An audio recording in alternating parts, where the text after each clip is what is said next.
Oke, terima kasih. Berjumpa kembali masih dalam Collectivity and Reflectivity. Nah, di bagian ini saya akan jelaskan tentang critical thinking, hanya introduksi saja. Itu dari Jonathan Haber ya. Nah, tadi bahwa banyak sekali critical thinking community di dalam dunia itu, di mana mengapa mereka mengembangkan critical thinking? Karena mereka percaya bahwa ya semua orang berpikir, barangkali kita juga berpikir dan Anda juga berpikir. Mungkin ketika Anda merefleksikan, ya, banyak sekali pemikiran kita itu yang bias ya, distort ya, nggak lurus ya, nggak rigor ya, parsial, nggak holistik, uninformed ya, tidak terinformasi dengan baik dan penuh dengan prasangka. Bahkan saya sendiri melihat di institusi perguruan tinggi seperti tempat saya pun banyak sekali keputusan-keputusan yang beberapa tahun yang lalu ya banyak didasarkan pada prasangka-prasangka gitu ya, bukan berdasarkan pada fakta-fakta gitu.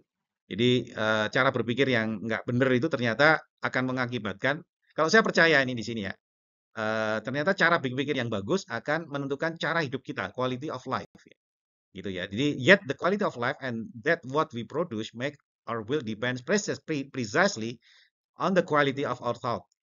Jadi ini cukup menarik. Saya kemarin barusan diberitahu bagaimana sebuah perusahaan dikelola dengan tidak sehat. Padahal waktu kuliah anak-anaknya katanya desainnya bagus gitu ya. Tapi sepertinya cara berpikirnya nggak bagus ya. Jadi dia bisa mendesain tapi nggak terlalu cakap dalam mengelola perusahaan gitu ya. Mengelola file list itu nggak terlalu cakap gitu ya. Jadi benar juga ya, ada lebih penting daripada skill design, tapi thought, cara berpikir. Design is a part of learning untuk melatih to train our thought ya. Excellence in thought, however, must be systematically cultivated. Jadi tidak taken for granted, tapi harus dikembangbiakkan, ditumbuhkan. Nah, ini nanti dalam berbagai tugas kita akan berlatih di sini dengan teman-teman nanti ya, berlatih untuk cara berpikir gitu. Karena saya yakin bahwa cara berpikir itu yang membuat Anda nanti bukan hanya sukses, tapi bisa memberikan manfaat pengetahuan yang Anda dapatkan di berbagai tempat termasuk di perkuliahan ini bisa memberikan manfaat buat banyak orang. Many interpretation about the critical thinking ya. Nih, jadi eh, sering sekali karena berorientasi praktis, perumpamaan kritikal di perusahaan juga bias dengan permasalahan praktis di perusahaan ya. Jadi mestinya critical thinking harus ditarik ke yang theoretical, bahkan ditarik yang philosophical tadi, seperti saya, supaya bias-bias praktis di perusahaan-perusahaan itu, karena perusahaan menyelesaikan masalah praktis, itu bukan itu yang dipegang ya, itu sangat kasuistik, yang sangat praktikal. Yang dipegang itu sangat teoretikal karena dia akan berbasis berbagai kasus-kasus, berbagai praktik. Atau mau lebih filosofikal lagi, yang lebih esensial karena kalau dunia berubah, serba tidak pasti, itu yang esensial baru bisa kita pegang. Nah, ini juga problem ya. Ini diskusi saya dengan Bu Indah ya. Karena menurut beliau dan saya sepakat ya bahwa critical thinking itu banyak dipengaruhi liberal arts dalam pendidikan tinggi ya, di mana mengedepankan tiga hal, logika, gramatika, dan retorika. Itu. Jadi liberal arts lebih menekankan pada kemampuan berpikir dan membangun dan menyajikan argumentasi. Sementara sekolah teknik ya, dasar ITB ini lebih berorientasi pada kompetensi untuk industri tertentu. Kalau kita ya industri arsitektur. Jadi ini apakah bisa critical thinking diajarkan ke engineer? Sementara kan engineer Anda dididik untuk kerjakan tugas gitu. Ya, kerjakan tugas gitu ya. Apalagi nanti di Indonesia gitu ya. Wah, berpikir kritis bisa nggak dapat proyek nanti itu. Wah, kerjain aja lah gitu loh. Ya ini perdebatan panjang itu memang perdebatan panjang di perguruan tinggi ya. Apakah kita tuh menghasilkan sumber daya yang siap pakai oleh industri atau mengembangkan pengetahuan ya. Itu panjang sekali dan ini masih perdebatan. Nah, terus apa kira-kira common board apa dari berbagai perdebatan itu ya? Ya, whatever apapun nanti peran peran universitas, tapi fungsi universitas adalah memproduksi pengetahuan. Gitu ya. Wah, kalau Anda bingung, Pak, memproduksi pengetahuan itu apa sih? Ini dulu ya. Dengan pengetahuan yang dihasilkan oleh universitas, maka ya lewat buku, lewat kuliah, lewat tulisan, lewat jurnal, ya. Itu masyarakat jadi lebih tahu kemana harus melangkah. Gitu. Ini yang di Indonesia masih belum ya. Sepertinya perguruan tinggi masih hanya menghasilkan sumber daya manusia, belum menghasilkan pengetahuan. Tapi di beberapa terakhir kemarin saya ketemu dengan beberapa pejabat, mereka sudah merujuk hasil riset yang dilakukan oleh para dosen, gitu ya. Jurnalnya, menurut jurnal kayak gini, gitu ya. Jadi mereka para pengambil keputusan mulai tahu bahwa hasil riset dari perguruan tinggi itu akan memandu mereka untuk mengambil keputusan yang bisa dipertanggungjawabkan ke publik. Nah, yang mudah buat kita, buat Anda mahasiswa adalah university itu harusnya sebagai tempat pembelajaran ya, itu learning agent yang tertutup di foto saya itu ada university as learning agent. Jadi jangan niatkan tempat universitas itu untuk eksis ya, atau untuk cari kerja, untuk naik kelas ya boleh gitu. Tapi esensi utama adalah di sini kita belajar. Jadi ini kembali saya ulang-ulang ke Anda, anak-anak panik kerjain tugas keras segala macam. Jangan lupa bahwa di balik kerja keras Anda, di balik habis-habisannya Anda, di balik capeknya Anda, niatkan itu untuk belajar, pasti Anda dapat ya. Kalau niatnya dapat nilai belum tentu dapat ya. Dosen yang nilainya mahal tuh kerja keras apapun susah. Tapi kalau untuk belajar gitu ya udah pelajari. Udah kerja bagus-bagus dibantai sama dosennya, Anda dapat pil pahit. Nah, pil pahit itu adalah belajar pil ya, pil ya, pil adalah obat. Oke, nah supaya kita bisa mengkerakakan apa yang kita kerjakan, apakah memenuhi critical thinking atau tidak, saya mengambil simple saja dari Jonathan Haber, yaitu komponen of critical thinking. Ada 6 ya. Yang pertama adalah structure thinking, language skill. Yang kedua, seterusnya argumentation, background knowledge, creativity, dan yang menurut saya paling utama adalah disposition. Disposition itu karakter. Gitu ya. Ini yang agak berbeda di pendidikan kita. Kalau di pendidikan kita itu kan yang penting nurut ya. Anak-anak punya sikap yang berbeda dengan gurunya gitu. Kalau dengan dosen udah banyak dosen yang terbuka ya, tapi dengan guru sepertinya belum berkembang ya. Ini yang apa pelan-pelan nanti akan saya sampaikan ke Anda. Ini sebagai komponen critical thinking yang paling nggak Anda pelajari ketika Anda belajar. Anda pelajari ke orang-orang ketika Anda magang gitu, bagaimana mereka mengembangkan critical thinking sehingga mereka bisa dipercaya banyak orang. Ya, oke. Ini sekalian disclaimer, saya belum bisa menerjemahkan menjadi bahasa yang lebih sederhana. Saya masih kutip apa adanya dari Jonathan Haber. Tapi kira-kira structure thinking itu adalah organizing and evaluating information ya, sistematik. Rasanya di ITB ini menjadi sangat kekuatan yang utama karena Anda tes masuk sini adalah dengan lulus Mafiki ya, sains. Matematika itu mengajarkan kita untuk berpikir terstruktur, gitu ya. Satu menurunkan rumus segala macam. Nah, kata Jonathan Haber, mengapa itu? Karena itu adalah berpikir efektif. Karena terarah, terstruktur, jadi kita mana yang penting dan mana yang tidak itu lebih jelas karena strukturnya itu jelas. Terus kemudian cara berpikir terstruktur ini bisa di aplikasikan di banyak konteks ya, variety of konteks of problem solving. Oke, jadi critical thinking itu komponen pertamanya adalah berpikir terstruktur, gitu. Orang sukses ketika dia akan menjelaskan, bisa menjelaskan ke anak buahnya, pasti terstruktur. Kalau nggak terstruktur, dia nggak bisa menjelaskan anak buahnya, dia nggak bisa menjelaskan orang. Ya. Jelas ya, gitu. Jelas sekali berpikirnya, jelas, jelas, jelas. Ada pernah satu saat satu menteri gitu ya, saya sebut aja lah Menteri Pekerjaan Umum, bukan yang sekarang, sebelumnya, gitu, cara berpikirnya terstruktur karena apa yang diperintahkan dari menterinya, itu paling bawah ngerti apa yang dimaksud, gitu. Jadi bukan hanya masalah komunikasi, tapi juga masalah berpikir logis yang bagus, gitu.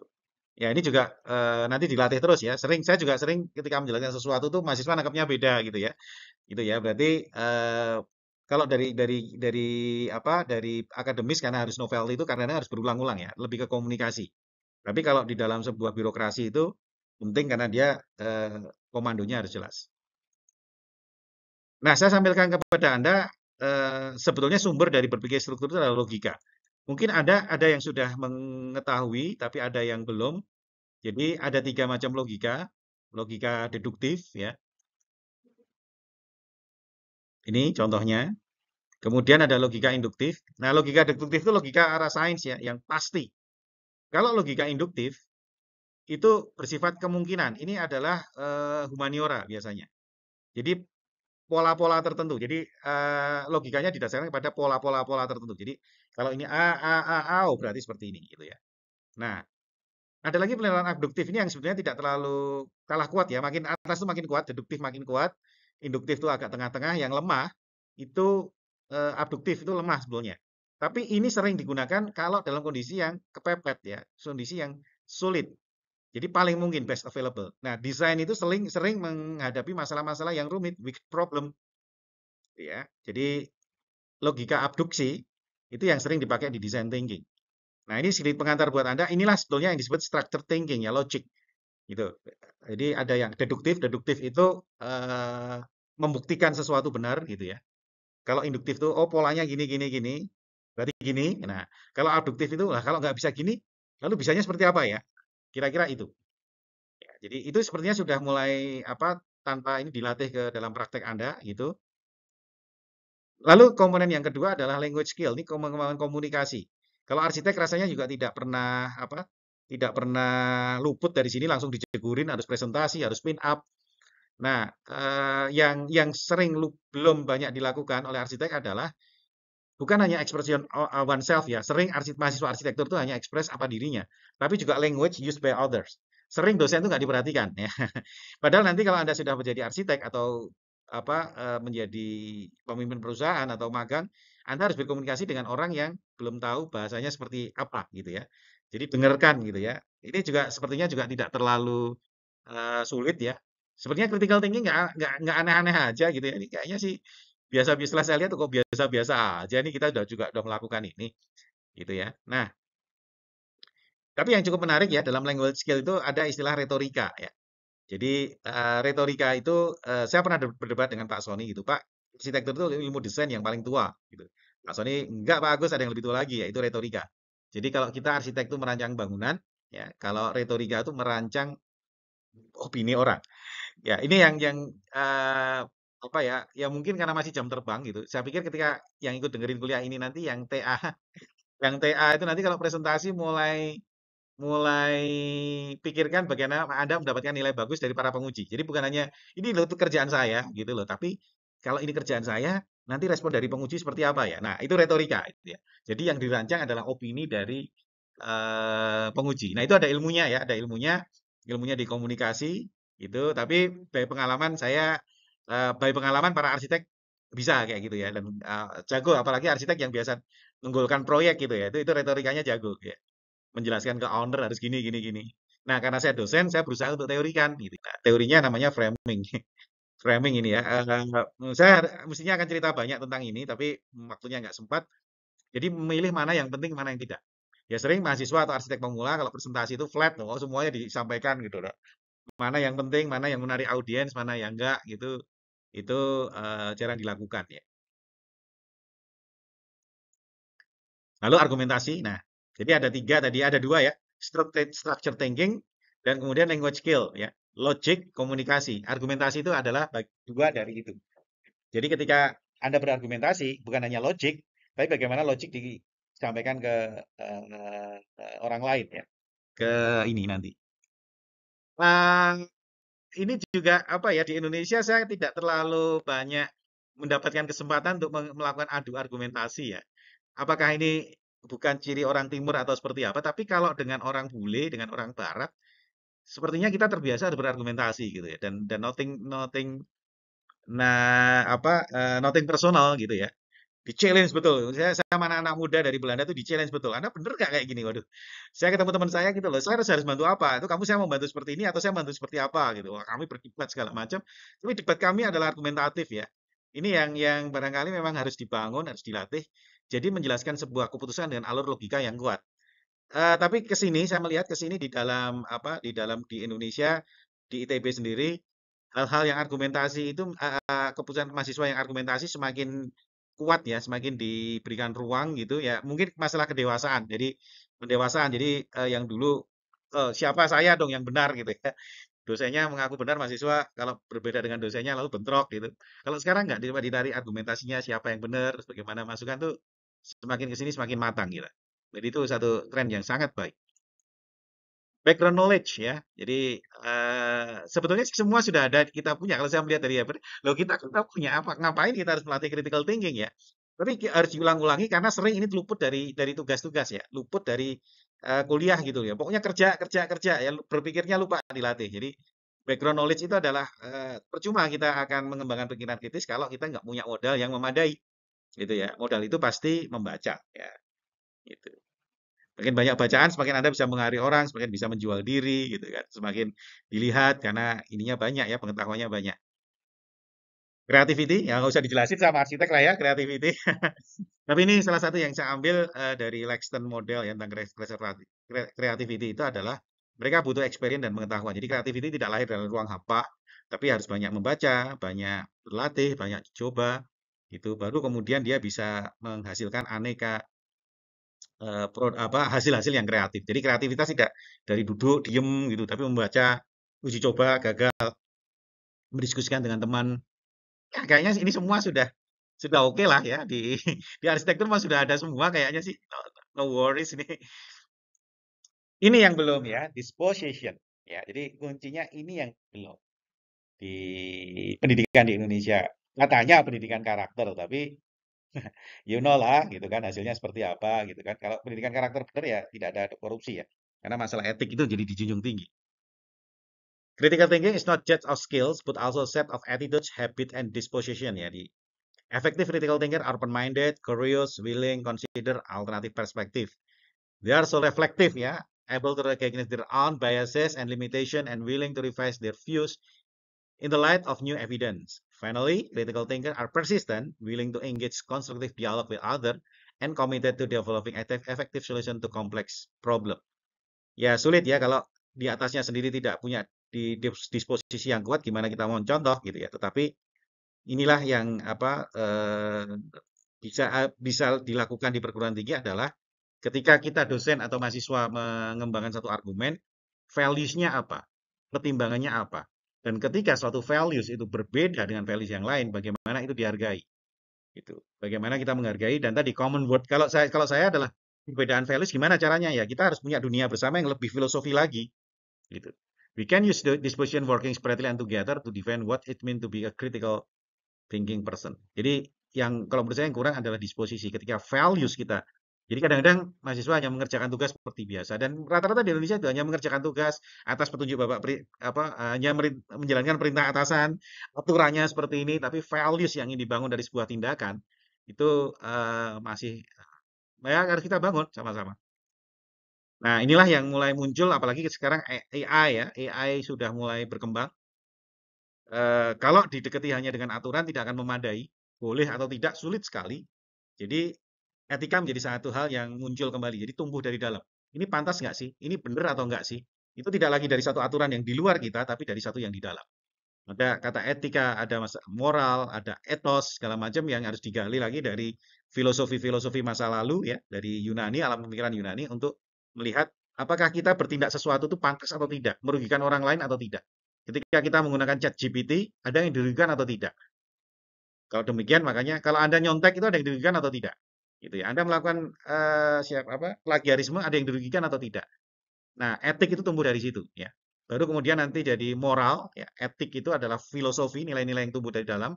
Moral adalah kalau oke nilai-nilai itu adalah seperti itu, maka kita punya kewajiban bersama, ya. Moral baru diturunkan ke norma. Aturannya boleh ini, boleh itu, ya. Kalau langsung ke norma, orang akan cenderung bisa cheat, ya. Tapi kalau dari ethics, ya dia akan mengkhianati diri sendiri, ya nggak mungkin. Jadi ya dia membohongi diri sendiri ya. Kalau bukan melanggar ya, tidak menjalankan etika yang tumbuh dari dalam ya, dia membohongi diri sendiri. Pengawasannya ya dari dalam sendiri. Nah, inilah yang cukup menarik dalam pendidikan ya. Yang kurang dalam pendidikan adalah kalau kita menghasilkan anak-anak yang pintar, pandai, kepandaian itu untuk siapa? Ya, saat ini lebih banyak untuk dapat di dunia kerja, kompetitif, kompetensi. Kalau udah kompetitif, kompetisi untuk siapa? Gitu. Setelah menjadi insan kompetitif untuk siapa? Ini jadi satu problem di dalam dunia pendidikan kita karena aspek etik itu lebih ditekankan secara normatif adalah. Nah ini ada satu gambar yang cukup menarik adalah kalau kamu tidak belajar nanti kamu miskin seperti itu. Gitu. Sementara di sebelah kiri adalah kalau kamu belajar, kamu bisa membantu orang miskin, itu menjadi kehidupannya lebih baik. Jadi inilah yang terus terang saya sendiri juga sampai saat ini itu yang jadi ini ya. Saya tekankan ke anak-anak saya tekankan ke mahasiswa adalah tolong kalian belajar dengan baik karena dengan belajar yang baik bukan hidup kalian saja yang akan lebih baik ya. Tapi kalian bisa membuat hidup orang lain juga akan lebih baik. Nanti insya Allah akan banyak jalan kalau seperti itu. Nah ini yang di pendidikan kita masih kurang, masih individual. Woi, bisa apa? Diserap dunia kerja segala macam gitu. Nah pertanyaan berikutnya yang belum terjawab adalah setelah terserap dunia kerja, setelah jago, setelah punya duit banyak, duitnya mau diapain? Belum ada jawaban yang itu di deliver di dalam dunia pendidikan. Nah, Jonathan Haber mengatakan bahwa tadi komponen itu harus terintegrasi dan kata kuncinya harus dilatih. Ya. Kalau masih ada guru, dulu saya belajar dengan guru saya gitu ya, malam-malam itu apa malam-malam gitu ya. Itu saya melatih ya, belajar melatih cara berpikir saya, guru spiritual ya. Nah, kalau Anda dengan saya juga seperti itu. Jangan jangan sangsungkan untuk belajar dengan saya, karena dengan belajar dengan Anda, saya juga belajar terhadap diri saya sendiri. Dulu guru saya itu menceritakan adalah kalau dengan anak kecil itu beliau-beliau gitu ya. Ya, ternyata jawaban itu ada di pembantu saya gitu ya. Oh, apa memomong anak kecil itu ususnya harus panjang. Jadi beliau-beliau itu mengajari orang anak-anak kecil itu mengajari orang dewasa untuk belajar.